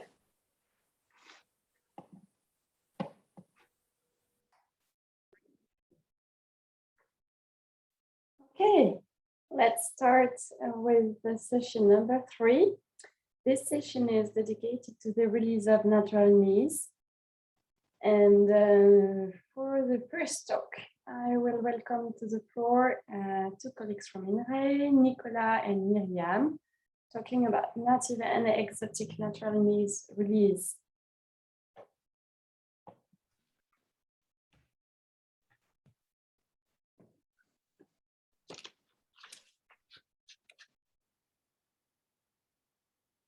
So, hello. Hello, everyone. I'm Myriam Sigvart, and together with my colleague Nicolas Borowiec, we are going to present you 2 studies on the release of exotic and native beneficials, and in the second case, in combination with companion plants. So we both work at INRA in the southeast of France, but in 2 different sites. Thank you. So the 2 pest species targeted by our studies are those that do the most damage in France. The first is Cydia pomonella, a Lepidoptera that burrow into apples and makes 2 generations per year in the north of France and 3 in the south. And it has remarkable adaptive capacities. The second is a species of aphids, so commonly known as the rosy apple aphids. and it caused direct damage in organic orchards. The objectives of these studies are: one, to limit population levels of aphids by using predator release for Fucula in combination with a companion plant, and two, to use a biological control by releasing an exotic parasitoid, Mastrus ridens, to control codling moth. And now I will give the floor to my colleague, Nicolas Borovic. Next, please. Thanks, Miriam, for this nice introduction, and hello, everybody. So I am Nicolas Borovic, and I will talk about release of exotic natural enemies. So this experiment was done in the frame of a classical biological control program against the codling moth, Cydia pomonella, with releases of the exotic parasitoid Mastrus ridens. This parasitoid is a gregarious ectoparasitoid of late stars of codling moth, and females laid eggs in the cocoon of Cydia pomonella. Mastrus ridens is native from Kazakhstan and southwest China, and it was already introduced in several countries to control the codling moth. So the main objective of this experiment is to assess the ability of Mastrus ridens to establish and spread in field conditions in France. The experimental design is composed by organic orchards located in different geographic regions of France.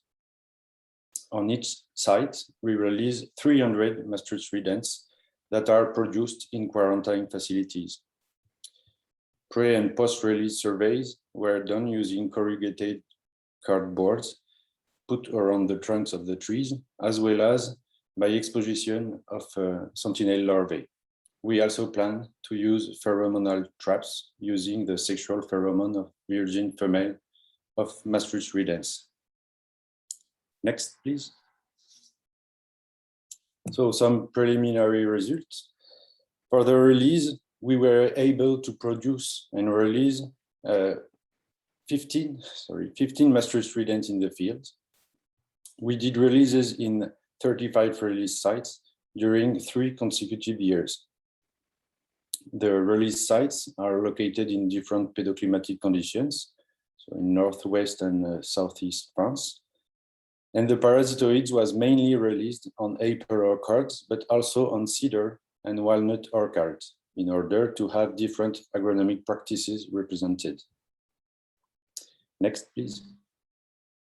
Concerning the establishment of Mastrus ridens, the first results indicate that the parasitoid was collected on 50% of the sample sites, and it was collected within various pedoclimatic and agronomic conditions. And this parasitoid was mostly collected on sites with high density of codling moth. We also observed an increase of the number of both exotic and native parasitoids collected over years. Next, please.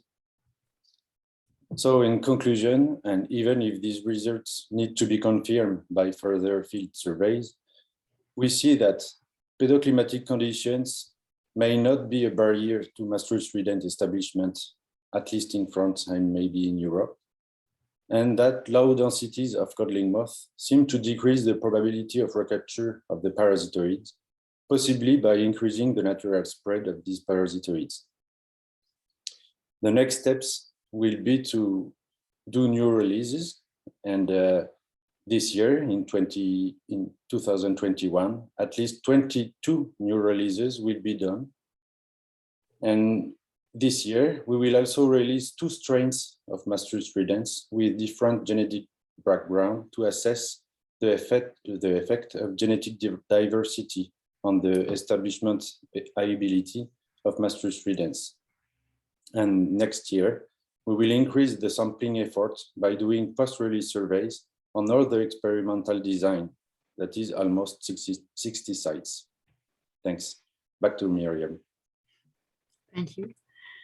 So here is the procedure of the trial we conduced in Avignon to test the effect of combining Tagetes by earwig release.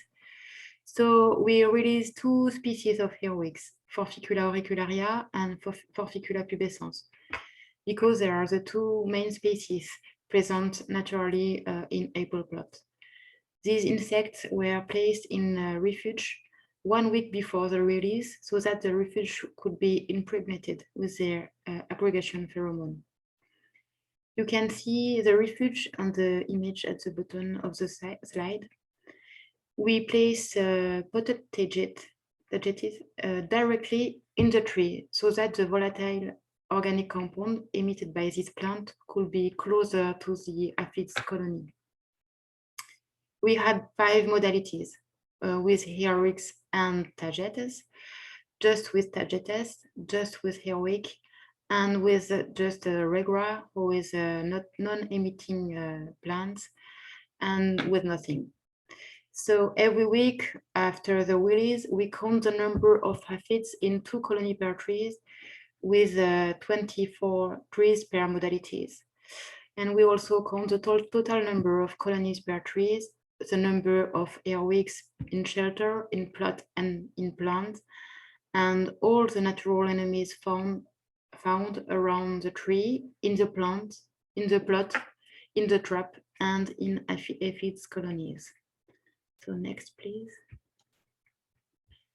So our first result shows that half of all natural enemies found in aphids colonies are earwigs.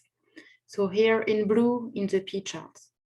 These insects are therefore very good candidates to control these aphids. However, as you can see in the right part of this slide, we did not observe any significant difference between the 5 different modalities. The top graph shows a number of aphids per colony over time, while the bottom right graph shows the number of colonies per tree over time. You can see that the trends are reversed between the 2 graphs, showing a rapid expansion of the colonization at a tree level, whereas in the first spring colonies, a decrease is observed.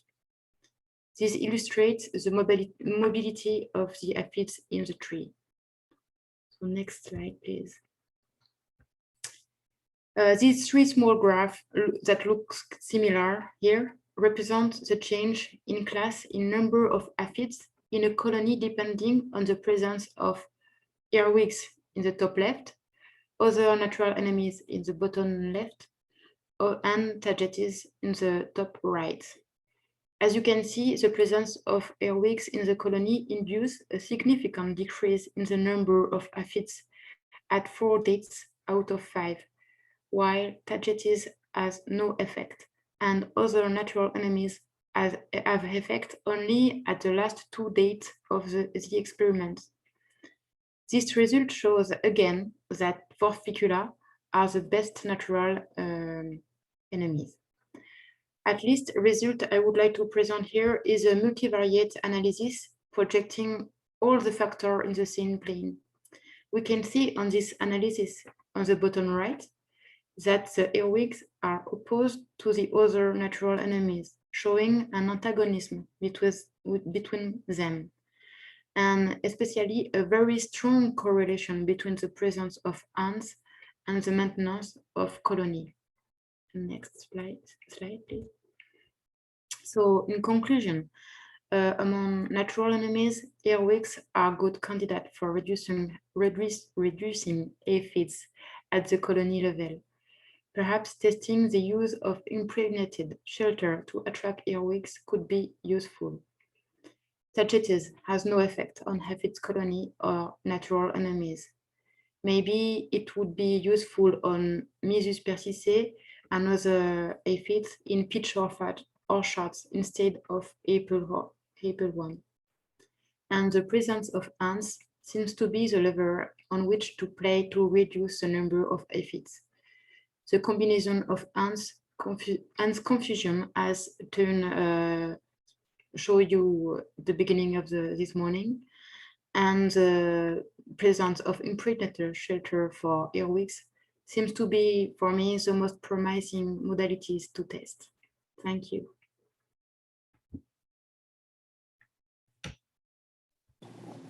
Many thanks to both of you for your talk.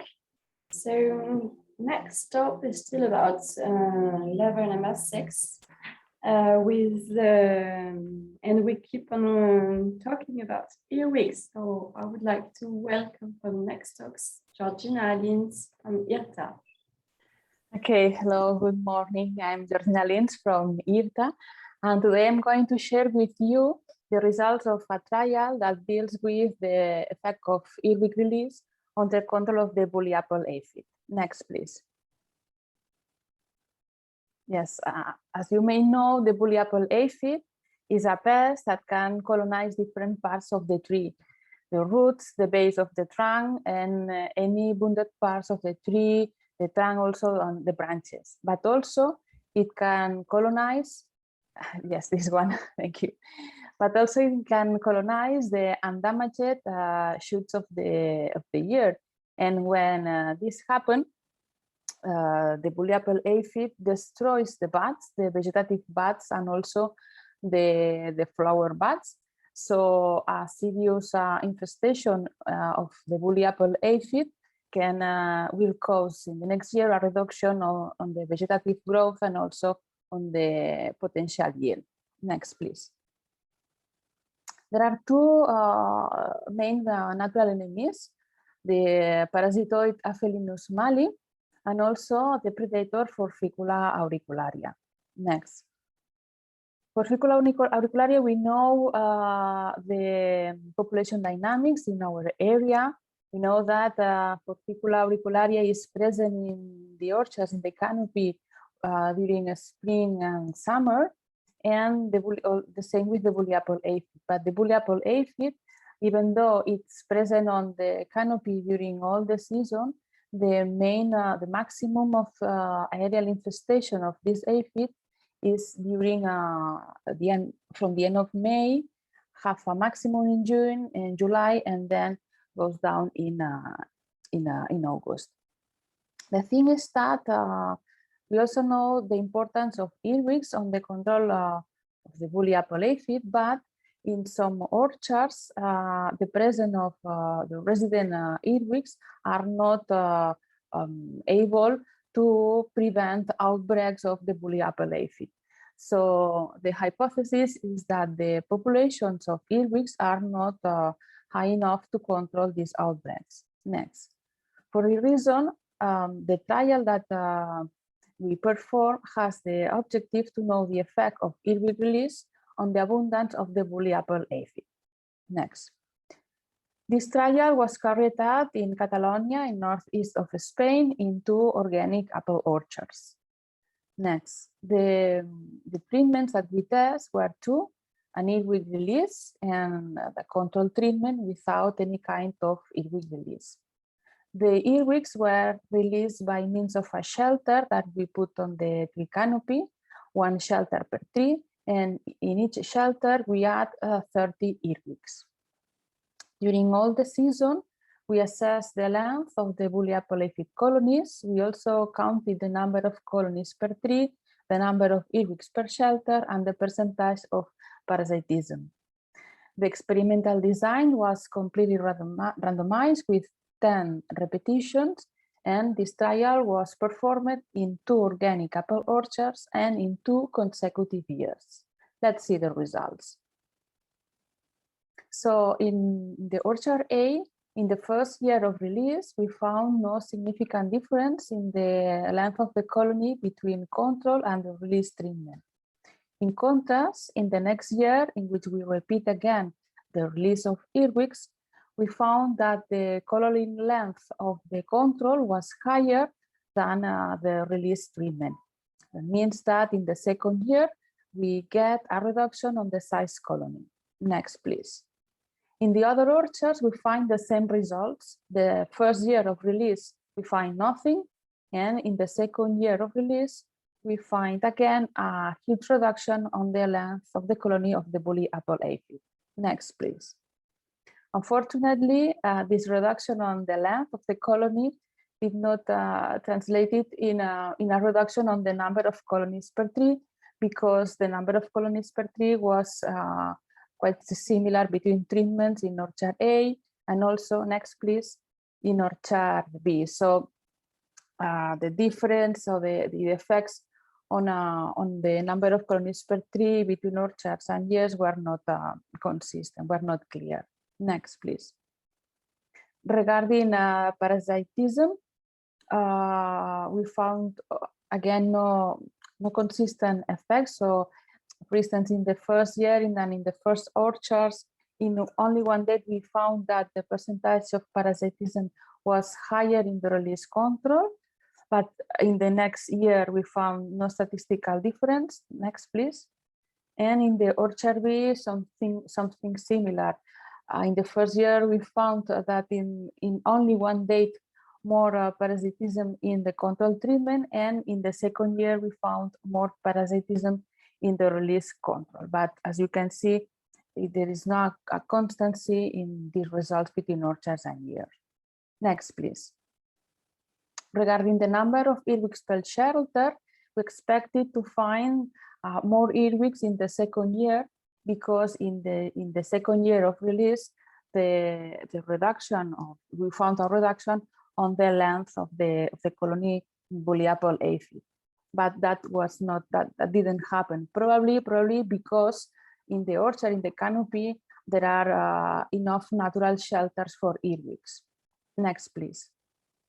So why we found more predation in the second year rather than in the first year of release? Probably because the resident population of the first year were not enough to control the bully apple aphid. We did a release, and this release didn't increase enough the resident population, but the release of the first year probably increased the resident population in the second year, and overall that could control a little bit the bully apple aphid.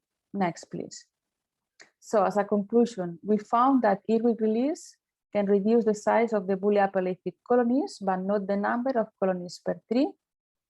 2 consecutive years of earwig release are needed to achieve this effect. There is no an intra-yield competition between earwigs and parasitoids, and more research must be carried out to improve the effectivity of earwig release. Thanks for your attention. Thanks, Georgina. We now move to the last talk of this session on natural enemies, with a talk dedicated to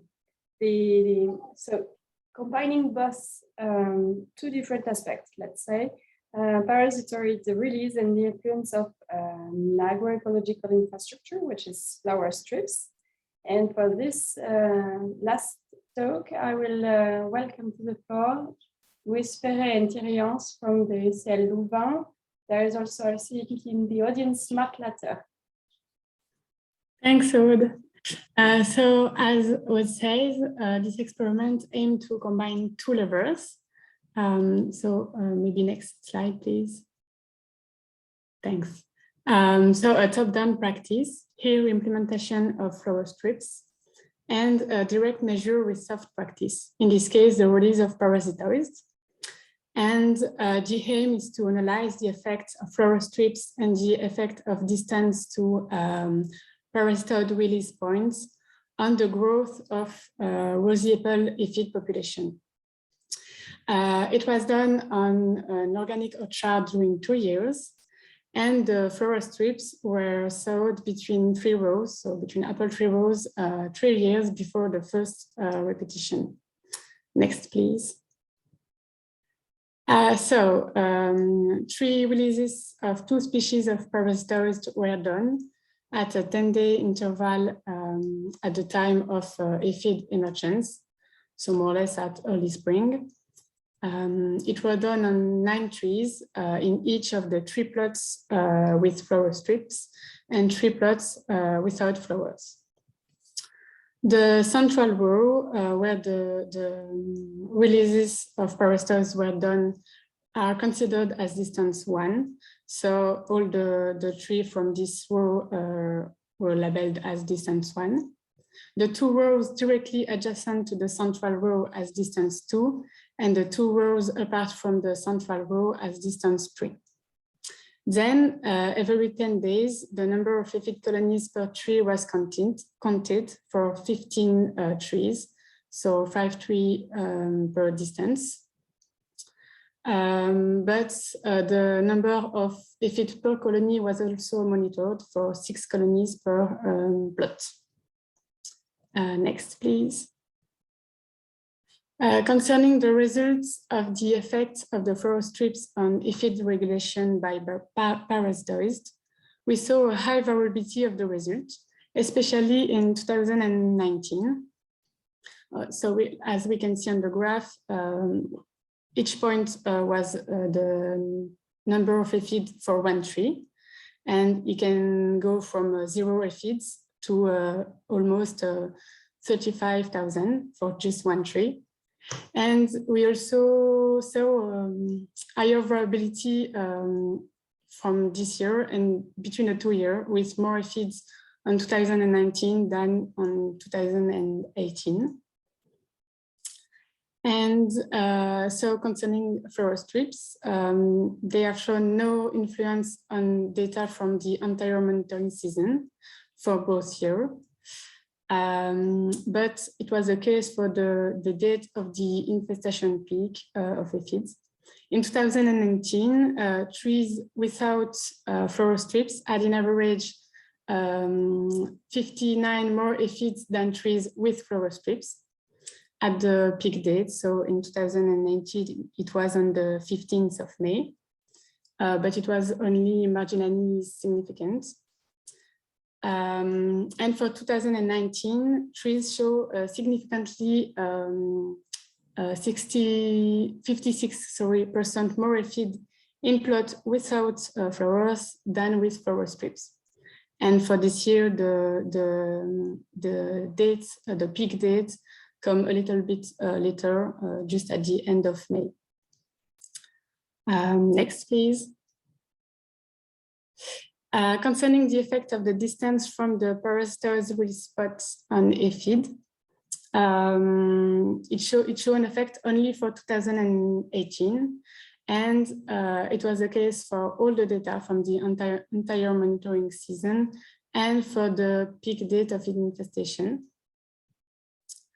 For both, the further the distance to the release point was, the higher the number of rosy apple aphid was, with only distance 1 and distance 3 that are significantly different. And if we look at the number from the tree distance, we can see that in distance 3, we have almost 3 times more aphids than in distance 1. And we also found no interaction between the distance and the treatment, so with flowers and no flower. Next. So this combination of two levers have several neutral to positive outcomes, such as the operationality of the method, because it's easy to implement and quite ready to use, because release of parasitoids is already used in greenhouses. It has also a positive outcome on biodiversity and apple production, because it shows no direct impact on the production of apple, and it increased the abundance of natural enemies in the orchard. However, the cost of this method is still a concern. The releases are done in field condition, so open condition, and it requires a high quantity of parasitoids to avoid dispersal. And the cost of parasitoids is presently too expensive to be used in field condition, so in this condition of orchard. Next, please. And to conclude, we saw an increase of aphid population at the end of the season, but the presence of parasitoids in the flower strips treatment have helped reducing the peak of aphids. And for now, this method is too expensive and time consuming, but the combination of flower strips and parasitoids is quite promising. Maybe some adaptation of the protocol could be made eventually toward a decrease of the number of released parasitoids to improve the feasibility of this method. So thank you. Thank you, Louise, for this talk. I will welcome to the floor Claude-Éric Parvot, as who is the chat moderator of this session, to report the question to our presenters. Yes, thank you, Aude. We have a question concerning the first presentation, a question coming from Martin Trouillard from FIBEL. He was wondering if the 2 strains of Mastrus ridens would be sufficient to have good biological control and to have a good biodiversity, because you mentioned that you wanted to release 2 strains, and you wanted to know if it would be enough to have a high genetic biodiversity, and perhaps shouldn't we release more genetic, more strains? Yes, it is only an additional experiment, because of course for establishment of exotic species, raising high genetic diversity population may help. So it will be to better understand the mechanisms that underlie the success or failure of biological invasions. Indeed, in small introduced population, the probability of crossing between brothers and sisters is increased. And in laboratory and in Mastrus ridens, this leads to the increase of the proportion of diploid males that are sterile. So in lab, this led to the extinction of the population. And since it was never demonstrated on the field, we decided to set up this experiment. Okay, thank you. And we have also for you a question coming from Sylvia Blumel about the risk assessment concerning the release of this parasitoid. Do you have data concerning this? Yeah. We initiated the rearing of Mastrus ridens in 2015, and then we did 2 years of specificity tests on non-target species, and to complete what was already done in other countries such as United States, Australia, and New Zealand. So there are already a lot of data were available on the literature. So we based our risk assessment on this available data and our data, and then we submitted this risk assessment to the both Ministry of Agriculture and Environment that validate the release of Mastrus ridens in France in 2017. Okay, thank you. We had also other questions, but the speaker has already answered, so perhaps we can move to the next question from Amar Almadi to Georgina, and to know what do you think that there is no intra-guild competition between Forficula and Aphelininus mali, and did you assess the parasitism rate and intra-guild predation? Yes, we think that there is not an intra-guild competition between Forficula and Aphelininus mali, because when we assessed the percentage of the colony that was parasitized between treatments, between the release treatment and the control, we found more or less the same. In some cases, but very, very few, we found more parasitism in the control treatments, but in other cases, we found more parasitism in the release treatment. So overall, at least there is not clear if there are an interaction or not. Regarding, I think that is another question about damage on apple because of the release of earwigs, and in our area, at least, the damage by earwigs in apples is very, very strange. It's not is uncommon, but in some cases, what we found is the fresh in the part of the peduncle part of the fruit, but that's all. The earwigs cannot cause holes on apples. It's quite strange that.